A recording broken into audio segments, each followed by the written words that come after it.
Buenas noches. Negro sobre blanco se abre hoy al mundo. Tenemos con nosotros y agradecemos muy especialmente su presencia a un hombre tímido, esquivo, silencioso. Eso nos han dicho, esa fama le precede, que un día, hace ya de eso muchos años, salió del país en el que había nacido, China, y al que no piensa volver nunca. Si estoy equivocado, él mismo me corregirá, y fijó su residencia de exiliado en la ciudad que más exiliados ha acogido a lo largo de la historia, sobre todo artistas, sobre todo intelectuales, París. Y ese hombre estuvo hace pocos meses en Estocolmo, allá por diciembre, para recibir el Premio Nobel de Literatura que la Academia Sueca le había concedido en octubre. Huelga, por todo ello, añadir que hoy está con nosotros, en negro sobre blanco, Gao Xinyan, cuya novela, novelón, La montaña del alma, acaba de traducirse y publicarse con el sello de Ediciones del Bronce en España, y supongo que también en el mundo que al otro lado del Atlántico habla español. Amigo Xinyan, ante todo, gracias. Gracias de verdad por forzarse a sí mismo, por vencer el miedo escénico, le aseguro que yo también lo tengo, y por prestarse a mantener conmigo esta hora de conversación. Procuraré hacérsela lo más cómoda posible. Por nada del mundo querría que esto fuese para usted una experiencia desagradable. ¿Es verdad lo de su timidez? ¿Lo está pasando mal con todo este barullo del Nobel? Bueno, sí, yo vivía más bien, como lo decía, pues vivía un poco aparte de la sociedad, pero uno no puede prescindir de la sociedad, pero uno puede vivir en lugares tranquilos, uno puede hacer lo que quiera, y realmente era idóneo para mí. Yo acompañé a Camilo José Cela y a José Saramago cuando obtuvieron también ellos el Premio Nobel de Literatura, y la verdad es que yo llegué a la conclusión, pensé para mis adentros, si esto es el Premio Nobel, mejor no conseguir nunca el Premio Nobel, porque menudo lío. No sé si usted ha llegado a una conclusión tan drástica como esta. Sí, es verdad, ha cambiado radicalmente mi vida. Es difícil para mí volver a encontrar esa tranquilidad, pero realmente hay que reorganizar la vida para poder seguir escribiendo. Para mí es mi mayor felicidad cuando uno se sumerge en su propia escritura. Señor Xinyan, yo me he puesto esto de color negro como un pequeño homenaje a usted. Usted siempre va vestido de negro y hay gente que atribuye algún simbolismo a esa decisión de ir vestido de negro. ¿Hay simbolismo o no? Es simplemente una casualidad. Bueno, a lo mejor es más bien un gusto estético, porque pues es la tinta que me gusta, y en este último periodo me dedico totalmente a la tinta, y el negro es algo muy rico, y a menudo no se puede utilizar toda la potencialidad del color negro. Yo sé que a usted no le gusta hablar de asuntos personales, no le gusta hablar de los problemas de China, usted no es un político, es un escritor, pero hay algunos problemas de China y algunos asuntos personales que tienen que ver con esta novela, que tienen que ver con su literatura. Yo voy a procurar pasar de puntillas sobre ellos, pero tengo que mencionarlos. Usted nace en 1940 y es hijo de una familia ilustrada. Su madre había sido educada por misioneros norteamericanos, su padre era un funcionario acomodado económicamente que trabajaba en la banca nacional. Tuvo usted, por lo tanto, una educación, una culturalización en su infancia, y tuvo bastante serenidad. Luego todo eso bruscamente se rompió, ¿no?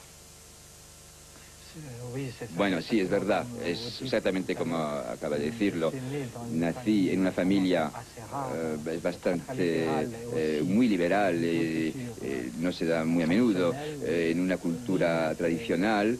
Es la tradición realmente clásica china. Mi padre era un apasionado por la cultura china, y mi madre, por cierto, pues le hacía había teatro moderno, era la época de la guerra entre China y Japón, y una especie de teatro de resistencia muy comprometido, y bueno, tiene una mente muy abierta y apasionada por la literatura occidental, y por ello, pues cuando yo era muy joven, pues ya me sumergía en este ambiente familiar muy liberal, muy abierto, y no hay ninguna dificultad para acceder a la literatura tanto china clásica como occidental en mi familia. Y usted fue un niño bastante precoz en lo que se refiere a la pintura, a la literatura y a la interpretación, ¿no? Hacía las tres cosas ya de niño. Sí, sí, es verdad. Bueno, físicamente yo era muy débil e incluso enfermizo, y por ello pues me divertía, no con los otros chicos, sino porque mi madre no quería en aquel entonces que yo fuera a la escuela. Ella me enseñaba y me encerraba en mi casa, en mi habitación, y ahí empezaba a dibujar, a escribir, y empecé a escribir un diario a los 8 años, por lo tanto a una edad muy temprana, y me acuerdo de mi primera ficción de fantasmas a los 10 años, y también rellené todo un cuaderno con pequeños dibujitos y cosas así. En 1966 llega la Revolución Cultural, toda esta tranquilidad se quiebra, pero usted en aquella época ya se había graduado en francés, ¿verdad? Es decir, ya había una aproximación a la cultura francesa, ahora vive en París. Sí, empieza temprano. Tengo un recuerdo de mi infancia, la verdad, muy feliz, y bueno, antes de la Revolución Comunista China, antes de la fundación de un poder realmente cada vez más totalitario, y el clima político era cada vez más estrecho, pero una vez ingresado en la universidad, pues yo la verdad toqué lo que era, empezar a entender lo que era la política, porque cuando era niño pues no sabía, vivía feliz, y el clima político pues cambia realmente cuando llega esta revolución llamada cultural, que era una catástrofe, sobre todo para los intelectuales, incluido para este hombrecito que era yo, que acaba de tener justamente conseguir el diploma de francés, ya era traductor, ya había escrito 10 obras de teatros, novelas y otras cosas, y todo eso era pues estético, poesía, pues tuve que quemarlo todo. Eso le iba a preguntar, una experiencia estremecedora. Tuvo que quemar todos sus escritos de juventud por culpa de esta famosa revolución cultural, ¿no? ¿Usted mismo, con sus manos, o quemó esos escritos alguna otra persona? No, fui yo por miedo, porque pues que los guardias rojos pues lo registraban todo. Si encuentran el más mínimo papel, pues a veces era solamente un pensamiento, era el pensamiento único, y por lo tanto aunque al principio la mayoría de la gente al principio pues les han tildado de enemigos, pero no eran enemigos, no eran reaccionarios, contrarrevolucionarios como yo, aunque bueno, pues pero si uno está fuera de la línea del partido, pues uno es contrarrevolucionario. Entonces todo lo escrito, entonces por miedo a ser víctima de un registro y que lo podían encontrar. Hay un dato en el dossier que he manejado para preparar esta entrevista que me ha sorprendido, quizás es un dato equivocado. Usted llegará a París, estamos hablando de muchos años después, en 1987, ya se había escapado de China, ya se había escapado de todo ese ambiente, pero el dato que yo he leído es que el Partido Comunista Chino no lo abandonó hasta 1989, no sé si eso es cierto. Y si lo es, ¿por qué? Esa falta de sincronía. Bueno, pues fui invitado al final del 87, me invitaron primero por una fundación alemana y como artista, como pintor, porque esta fundación colecciona cuadros y entonces colecciona pues mis cuadros, entonces tuve medios para vivir y por lo tanto pues entonces tuve pues según los términos de la invitación podía vivir allí durante 2 años. Entonces tuve mucha dificultad para vivir. También recibí otra invitación del Ministerio de Cultura francés como escritor esta vez y entonces elegí París porque es la ciudad para mí, es la más, para un artista y para un escritor, la más importante. Por lo tanto, pues tengo 2 años para trabajar, me decía yo, para acabar esta novela que acaban de publicar en España, La montaña del alma, y por lo tanto, pues por lo menos tengo 2 años para acabar este libro. Entonces era, pues no podía imaginar después, imaginar que iba a ser un refugiado, y entonces después sucedió el acontecimiento de Tiananmen en el 89, y después cuando oí cada cuarto de hora mediante la radio francesa, pues yo decía, bueno, eso se acabó, yo no puedo volver, tendré que enfrentarme a una nueva vida, una vida de refugiado, no podré volver a China. Y la verdad, no quiero volver a mi país, porque han restablecido este terror, esta masacre. Entonces, pues la verdad, me decidí pues instalarme definitivamente en Francia, aceptar este estatuto de refugiado. En realidad su aproximación a Francia había empezado, creo, y es una historia muy bonita, cuando usted era bachiller, alumno de un instituto de enseñanza secundaria y el profesor de francés que había vivido en París y que tenía una enorme nostalgia, bueno, de todo eso que es París, dibujaba al parecer en la pizarra zapatos de mujer, zapatos estilizados, zapatos de tacón alto, ¿no? Que era un poco para él el símbolo de París, el símbolo de Francia, el símbolo de la libertad. Sí, fue muy vinculado con el profesor de la universidad porque tenía 17 años, ya ingresé en la universidad y elegí el idioma francés. Era un profesor, efectivamente, pues un viejo dandy, tiene su nostalgia de su vida en aquel entonces, antes del poder comunista. Fue pues los años 30, la Belle Époque, 40, entonces tiene esta nostalgia y realmente es un bellísimo recuerdo pero para nosotros también, los jóvenes, pues para ver un poco, incluso cuando se estaba hablando de los zapatos de mujer, pues era muy divertido, pero también este pobre profesor, pues la verdad tuvo muchas cosas que soportar a lo largo de la Revolución Cultural. Yo creía que había sido en el instituto y no en la universidad.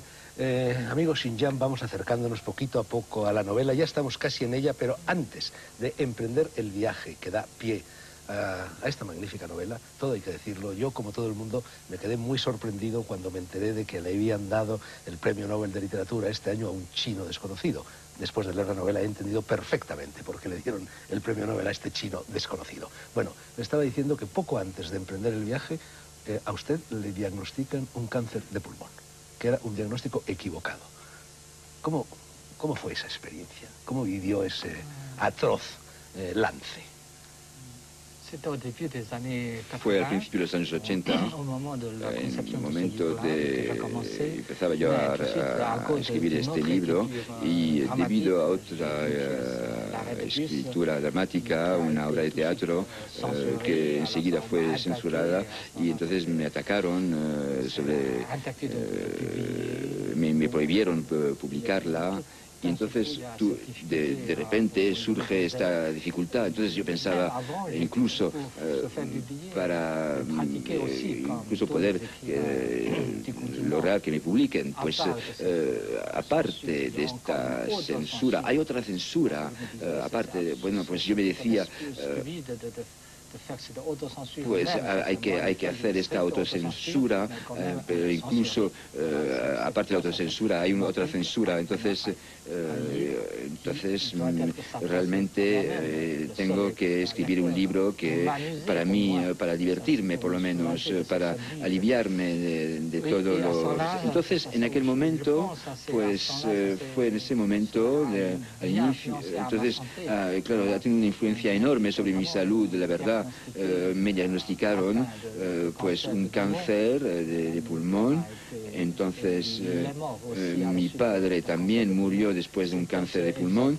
Entonces pero ahí fue verdad, realmente autobiográfico. Entonces pues describo justamente todas esas cosas en mi novela. Entonces para huir también, para huir la autocrítica porque me imponen realizar una autocrítica en la prensa pública, para rechazar esta humillación, pues tuve que salir de Pekín a escondidas.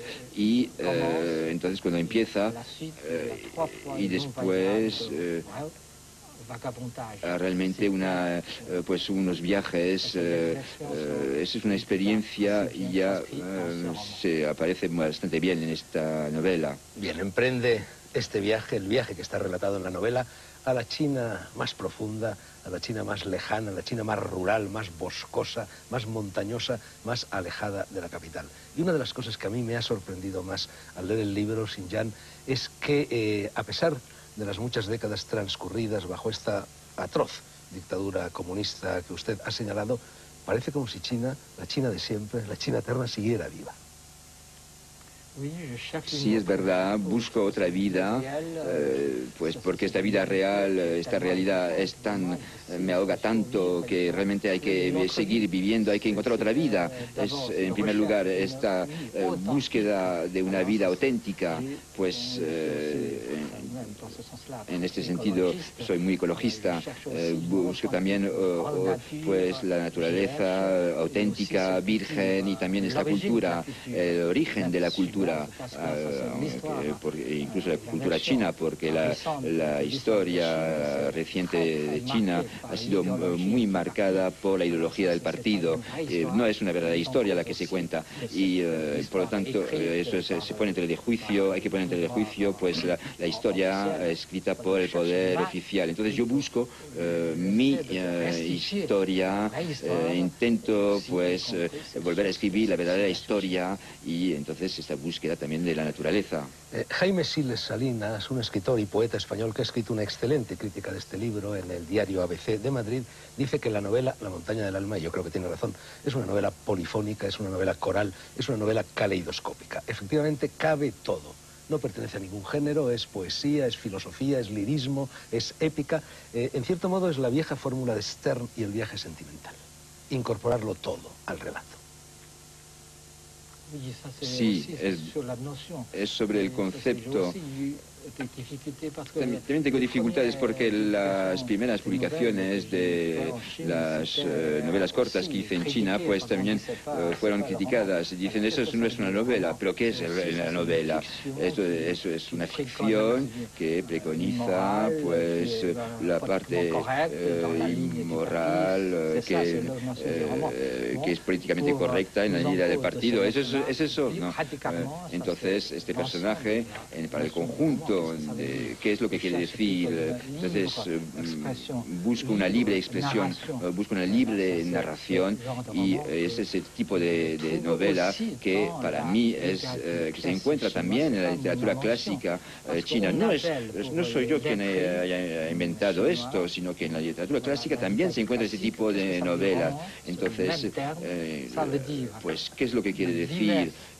Diferentes pequeñas cosas que no tienen ninguna relación con un valor político o ético. El conjunto se llama novela. Xinjiang, usted es, además de ser escritor, es pintor. Incluso cabría pensar que más pintor que escritor. Usted ha dicho en algún momento que la literatura era para usted una especie de hobby y que su verdadera actividad era la pintura. Se está preparando para este verano, creo, una gran exposición de su obra en el Palacio de los Papas de Aviñón, exposición que luego vendrá a Madrid en el mes de enero próximo al Reina Sofía. ¿Esto es así? Sí, sí, la verdad tuve mucha suerte porque, en primer lugar, mis cuadros recibieron una buenísima acogida antes del premio y por ello pues yo vivía más bien de mi pincel que de mi pluma y entonces esta vez pues va a haber una gran exposición retrospectiva en el Palacio de los Papas en Aviñón, en Francia, en verano, y gracias a eso se debe a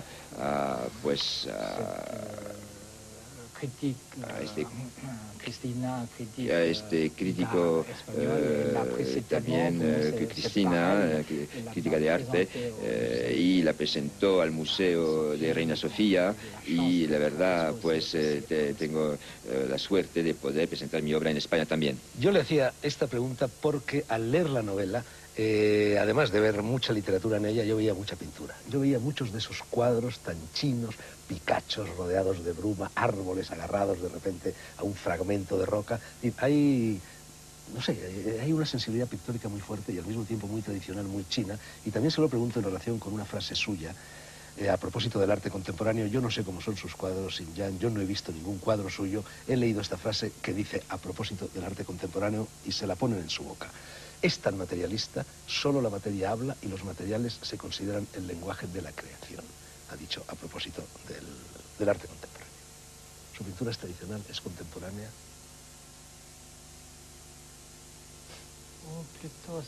Más bien, pues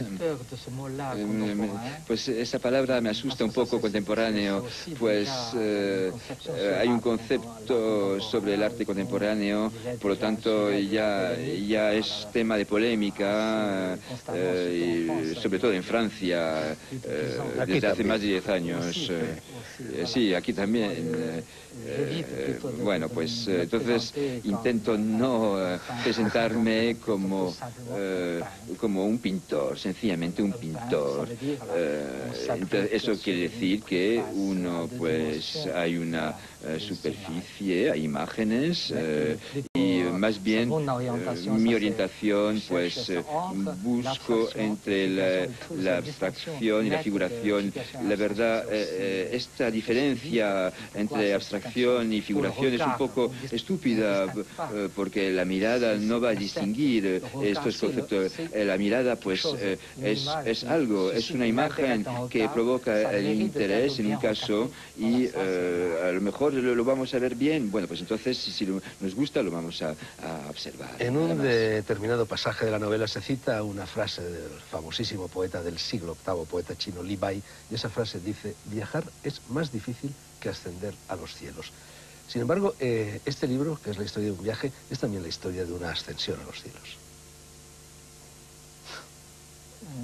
Sí, bueno, antes me decía que yo era radicalmente ateo y con la edad, con mi vida, pues, y con las experiencias ya vividas, cada vez más, pues yo realizaba, ¿acaso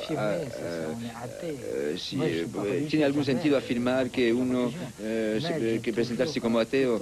La verdad no tenía mucho sentido religioso, pero ahora tengo un sentimiento mayor en favor de la religión, pues uno se puede llamar Dios, el cielo, la ley, bueno, como el taoísmo, pero bueno, eso como quieran, pero frente a esto, pues un individuo, pues hay que ser bastante humilde, es más correcto, yo creo, es más confortable para el individuo. Yo creo que la novela es, entre otras cosas, una quíntuple búsqueda.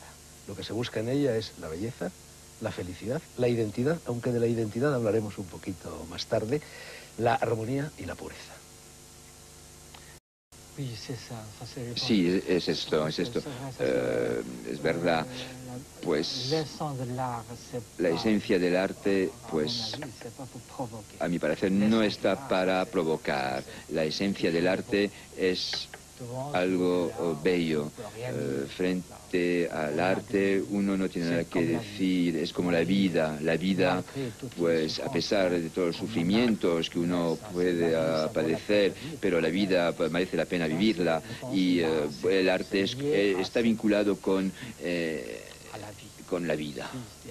Es decir, pues si es algo que merece verlo, pues atrae la atención, bueno, pues a pesar de todos los sufrimientos, pues entonces uno admira esta vida a pesar de todo. Pues pasa lo mismo con el arte. Ha mencionado usted ya una palabra clave para entender su literatura, me parece a mí, que es taoísmo. Aquí tenemos, bueno, una de las tantas traducciones que afortunadamente circulan por España del Tao Te Ching, de Lao Tse. Yo, que soy muy exagerado, amigo Xinjiang, suelo decir que a mí me parece Lao Tse el más alto ejemplar de ser humano que haya existido jamás. Su novela es muy taoísta, está envuelta, arropada por el Tao, ¿verdad? Sí, claro. Evidentemente hay dos grandes fuentes de la literatura, e incluso de la cultura china. De un lado, se puede decir, hay el confucianismo y también el taoísmo, pero en realidad refleja dos fuentes importantes que después han constituido esta China, llamada China, esta nación china. Bueno, yo la verdad estoy más en favor del taoísmo porque nací en China, y también porque el taoísmo, esta filosofía que a menudo alejada del poder, siempre alejada del poder, y que pues es menos opresiva, más bien crea un campo libre para el pensamiento, y la verdad me inspira siempre, y estoy más bien en favor. Bueno, si existe una filosofía, un modo de vida, pues realmente tengo una fuerte inclinación en favor del taoísmo, porque en realidad es también una motivación bueno, incluso geográficamente está muy vinculado con lo que escribí en este libro, La montaña del alma, en la cuenca del río Yangtze, pues es la cuna.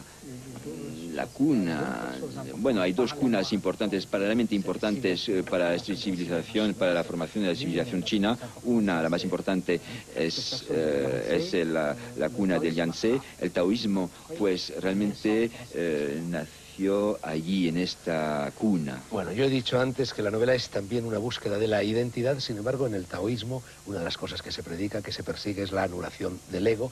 Usted habla también de esto en la novela, no solo a propósito del Tao, sino también a propósito de Buda, que predica al fin y al cabo lo mismo, y llama muchísimo la atención. Se le ha llamado a los críticos, y ya sé que le han formulado esta pregunta en infinidad de ocasiones desde que ha ganado el premio Nobel, el hecho de que la novela está escrita en todas las personas del verbo, pero fundamentalmente está escrita en segunda persona, lo cual no es muy usual.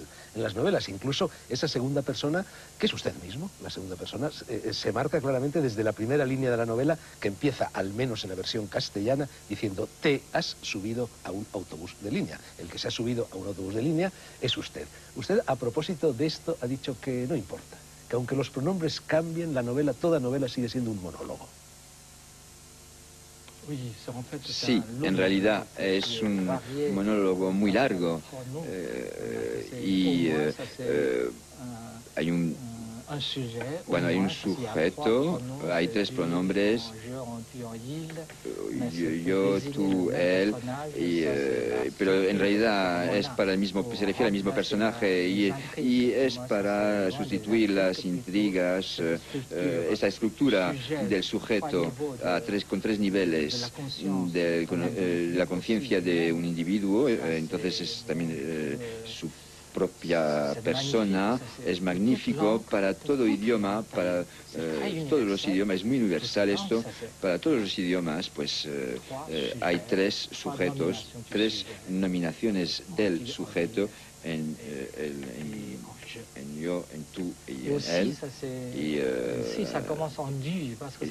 Sí, empieza con el tú, pero porque a menudo hemos sufrido demasiado de este yo, porque también es caótico también como este mundo exterior, pero si uno es lo bastantemente lúcido, entonces hay que tomar una cierta distancia y entonces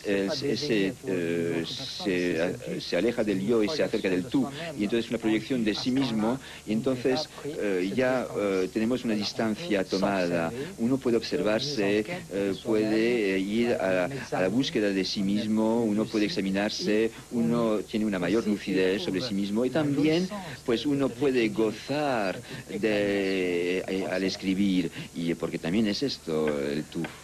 Seguiremos hablando de esto, pero será después de la publicidad, porque con Tao o sin Tao tenemos... Yo realizaba, ¿acaso tiene algún sentido afirmar que uno, que presentarse como ateo? La verdad no tenía mucho sentido religioso, pero ahora tengo un sentimiento mayor en favor de la religión, pues uno se puede llamar Dios, el cielo, la ley, bueno, como el taoísmo, pero bueno, eso como quieran, pero frente a esto, pues un individuo, pues hay que ser bastante humilde, es más correcto, yo creo, es más confortable para el individuo. Yo creo que la novela es, entre otras cosas, una quíntuple búsqueda.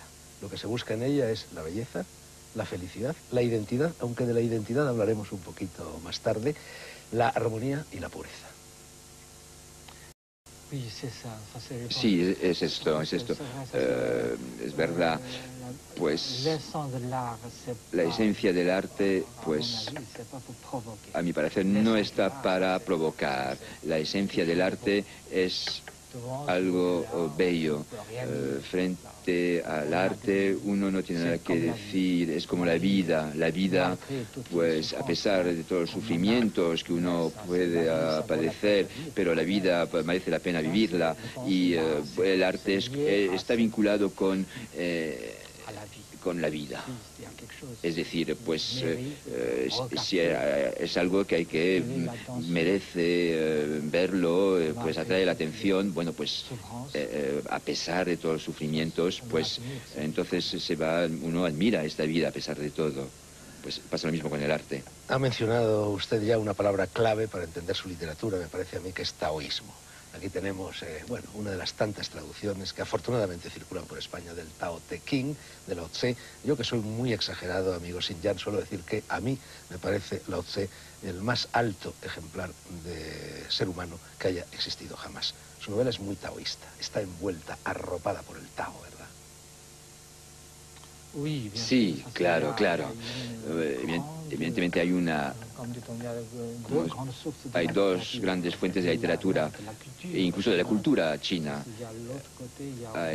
De un lado, se puede decir, hay el confucianismo y también el taoísmo, pero en realidad refleja dos fuentes importantes que después han constituido esta China, llamada China, esta nación china. Bueno, yo la verdad estoy más en favor del taoísmo porque nací en China, y también porque el taoísmo, esta filosofía que a menudo esta realidad me ahoga tanto que realmente hay que seguir viviendo, hay que encontrar otra vida. Es en primer lugar esta búsqueda de una vida auténtica, pues en este sentido soy muy ecologista, busco también pues la naturaleza auténtica, virgen, y también esta cultura, el origen de la cultura, incluso la cultura china, porque la historia reciente de China ha sido muy marcada por la ideología del partido. No es una verdadera historia la que se cuenta, y por lo tanto eso se pone en tela de juicio, hay que poner en tela de juicio pues la historia escrita por el poder oficial. Entonces yo busco mi historia, intento pues volver a escribir la verdadera historia, y entonces esta búsqueda también de la naturaleza. Jaime Siles Salinas, un escritor y poeta español que ha escrito una excelente crítica de este libro en el diario ABC de Madrid, dice que la novela La montaña del alma, y yo creo que tiene razón, es una novela polifónica, es una novela coral, es una novela caleidoscópica. Efectivamente, cabe todo. no pertenece a ningún género, es poesía, es filosofía, es lirismo, es épica. En cierto modo es la vieja fórmula de Stern y el viaje sentimental. Incorporarlo todo al relato. Sí, es sobre el concepto. También tengo dificultades porque las primeras publicaciones de las novelas cortas que hice en China, pues también fueron criticadas. Dicen, eso no es una novela, pero ¿qué es la novela? Eso es una ficción que preconiza, pues, la parte inmoral, que es políticamente correcta en la línea del partido. ¿Es eso? No. Entonces, este personaje, para el conjunto, qué es lo que quiere decir. Entonces busco una libre expresión, busco una libre narración, y es ese tipo de novela que para mí que se encuentra también en la literatura clásica china. No soy yo quien haya inventado esto, sino que en la literatura clásica también se encuentra ese tipo de novelas.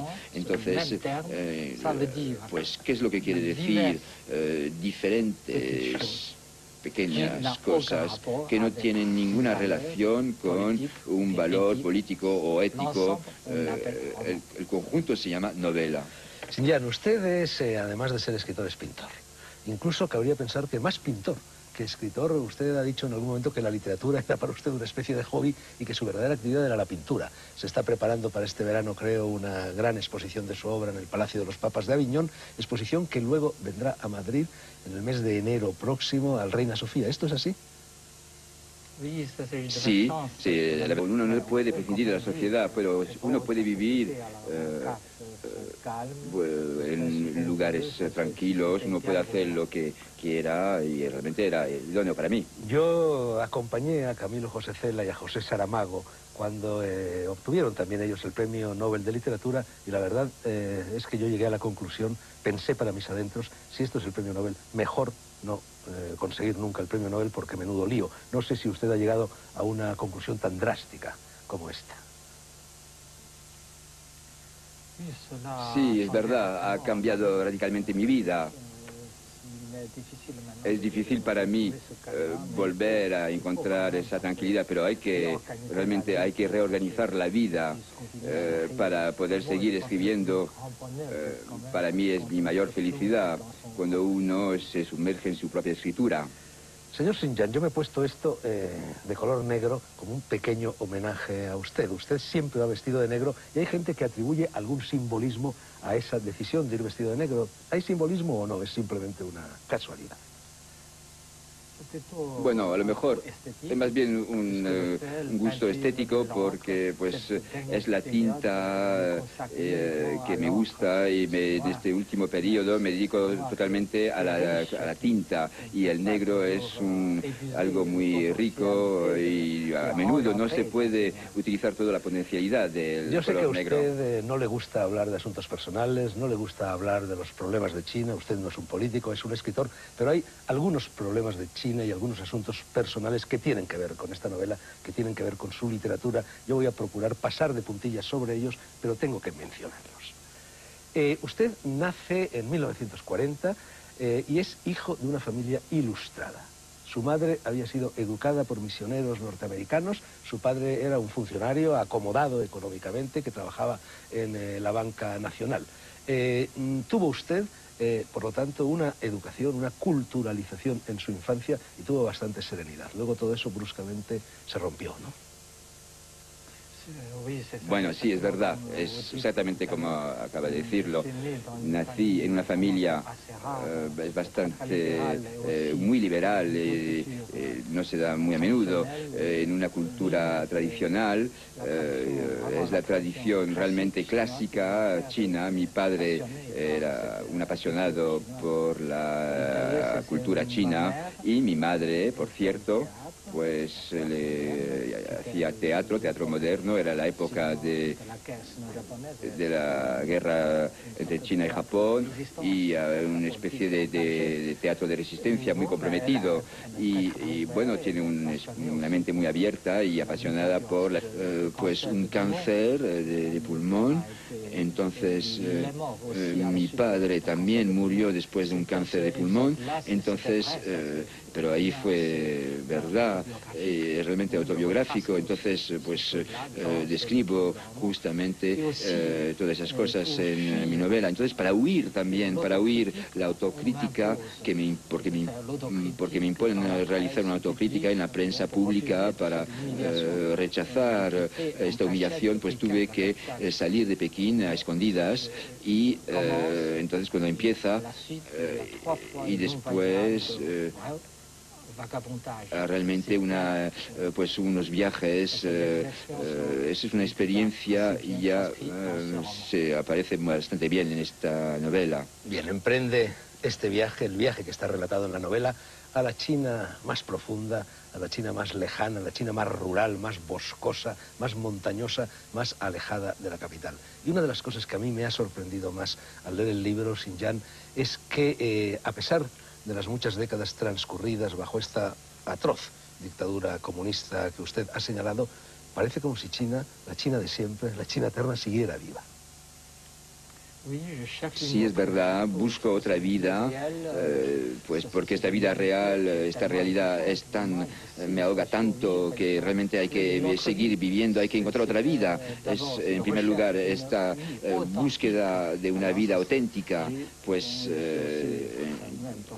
en este sentido soy muy ecologista, busco también pues la naturaleza auténtica, virgen, y también esta cultura, el origen de la cultura. Incluso la cultura china, porque la historia reciente de China ha sido muy marcada por la ideología del partido.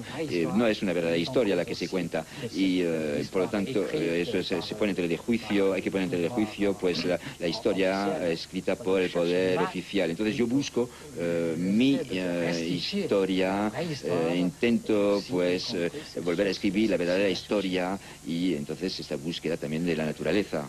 Jaime Siles Salinas, un escritor y poeta español que ha escrito una excelente crítica de este libro en el diario ABC de Madrid, dice que la novela La montaña del alma, y yo creo que tiene razón, es una novela polifónica, es una novela coral, es una novela caleidoscópica. Efectivamente, cabe todo.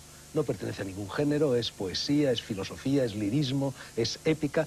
En cierto modo es la vieja fórmula de Stern y el viaje sentimental. Incorporarlo todo al relato.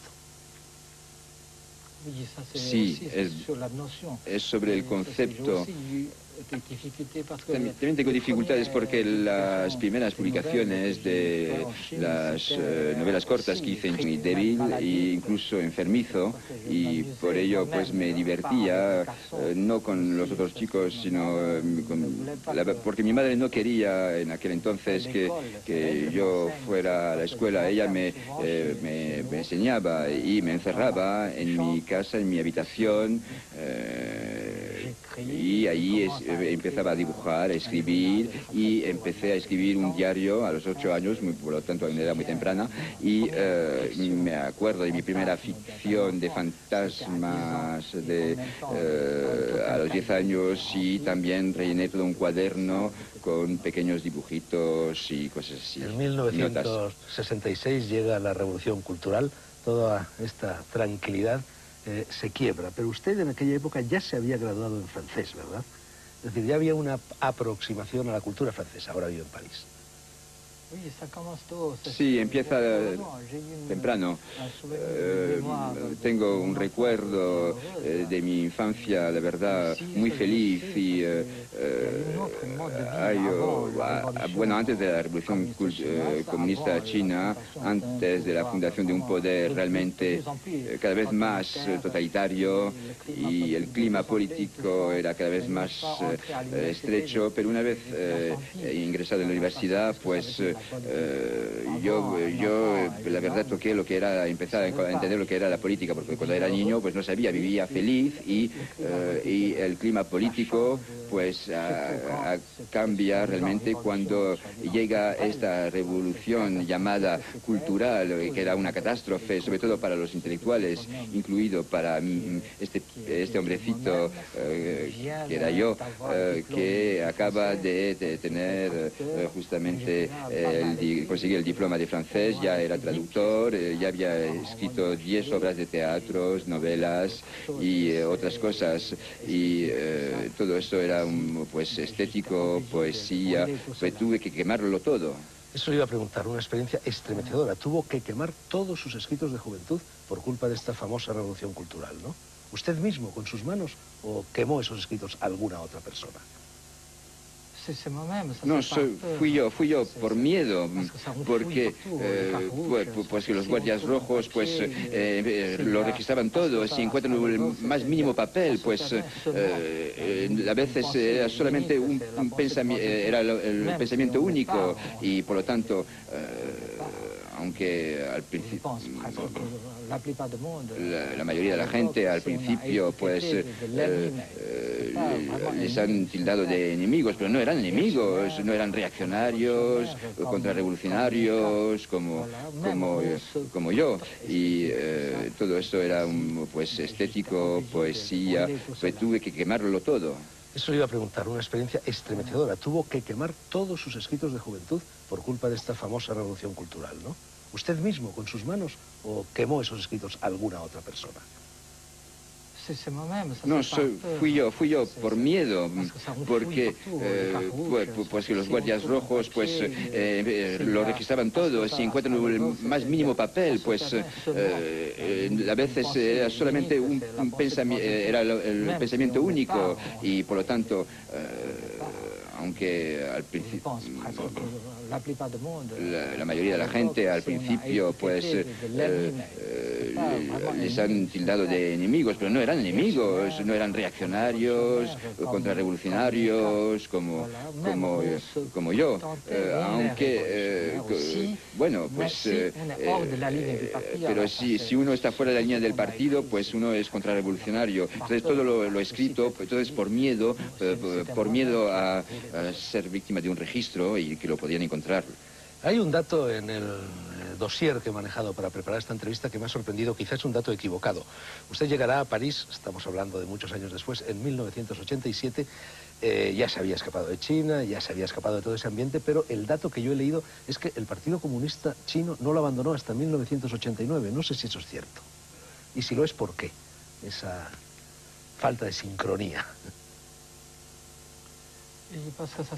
Bueno, pues fui invitado al final del 87, me invitaron primero por una fundación alemana y como artista, como un pintor, porque esta fundación colecciona cuadros y entonces colecciona pues mis cuadros. Entonces tuve medios para vivir y por lo tanto pues entonces tuve pues según los términos de la invitación podía vivir allí durante 2 años. Entonces tuve mucha dificultad para vivir. También recibí otra invitación del Ministerio de Cultura francés como escritor esta vez, y entonces elegí París porque es la ciudad para mí, es la más, para un artista y para un escritor, la más importante. Por lo tanto, pues tengo 2 años para trabajar, me decía yo, para acabar esta novela que acaban de publicar en España, La montaña del alma, y por lo tanto, pues por lo menos tengo 2 años para acabar este libro. Entonces era, pues no podía imaginar después, imaginar que iba a ser un refugiado, y entonces después sucedió el acontecimiento de Tiananmen en el 89, y después cuando oí cada cuarto de hora, incluso cuando se estaba hablando de los zapatos de mujer, pues era muy divertido, pero también este pobre profesor, pues la verdad tuvo muchas cosas que soportar a lo largo de la Revolución Cultural. Yo creía que había sido en el instituto y no en la universidad. Amigo Xinjiang, vamos acercándonos poquito a poco a la novela, ya estamos casi en ella, pero antes de emprender el viaje que da pie a esta magnífica novela, todo hay que decirlo, yo como todo el mundo me quedé muy sorprendido cuando me enteré de que le habían dado el Premio Nobel de Literatura este año a un chino desconocido. Después de leer la novela he entendido perfectamente por qué le dieron el Premio Nobel a este chino desconocido. Bueno, le estaba diciendo que poco antes de emprender el viaje, a usted le diagnostican un cáncer de pulmón, que era un diagnóstico equivocado. ¿Cómo fue esa experiencia? ¿Cómo vivió ese atroz lance?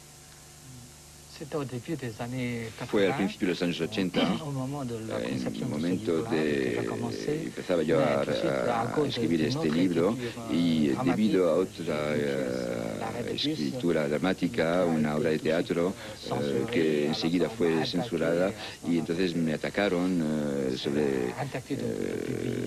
me prohibieron publicarla. Y entonces de repente surge esta dificultad. Entonces yo pensaba incluso para incluso poder lograr que me publiquen, pues aparte de esta censura, hay otra censura, aparte, bueno, pues yo me decía, pues hay que hacer esta autocensura, pero incluso aparte de la autocensura hay otra censura. Entonces realmente tengo que escribir un libro que para mí, para divertirme por lo menos, para aliviarme de todo lo... Entonces en aquel momento, pues fue en ese momento, al inicio, entonces claro, ha tenido una influencia enorme sobre mi salud, la verdad. Me diagnosticaron pues un cáncer de pulmón.